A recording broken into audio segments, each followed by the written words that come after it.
Salama pendwa, I hope mko poa na mnaendelea salama na funga zenu. Karibu jikoni, tuandae mihogo iliyokolea nazi pamoja na samaki wa kuoka.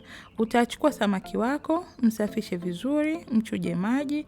Baada ya hapo utamweka kitunguu thomu, utamweka tangawizi, utamuongeza paprika, utamuongeza turmeric, kisha utakuja kuweka pilipili manga. Kila kiungo weka kiasi kidogo kidogo.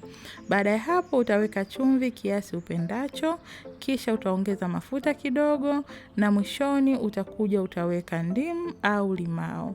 Changanya vizuri samaki wako, hakikisha amekolea viungo. Baada ya hapo mweke pembeni kwa kama dakika 45 au zaidi.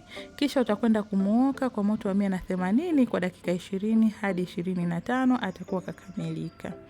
Pembeni nilikuwa nina mihogo na hii recipe tayari nilishashare kwani huwa sipendi mihogo yenye mambo mengi. Utaweka tu maji, ongeza chumvi kiasi, funikia, acha iive ilainike kama hivyo. Baada ya hapo ipete vizuri, kisha utaweka tui bubu au tui la kwanza la kutosha kabisa.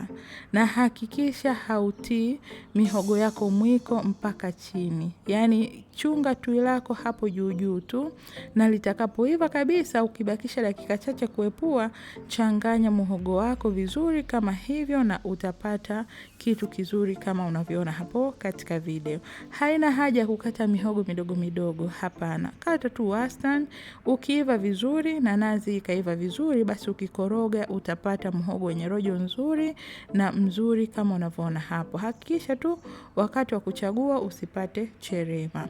Sisi tuliserve kama hivyo, lakini pia unaweza ukaongeza na kakachumbari pembeni kuspice up futari yako. Na samaki sio lazima awe kingfish. Hii recipe ya samaki unaweza kutumia samaki wa aina yeyote ile. Na sio lazima uoke kwa oven, hata makaa yanafaa. Kama unapenda hii recipe mpendwa, usiache kujaribu, nina imani hautojutia. Hadi wakati mwingine, ninawapenda sana. Shukran.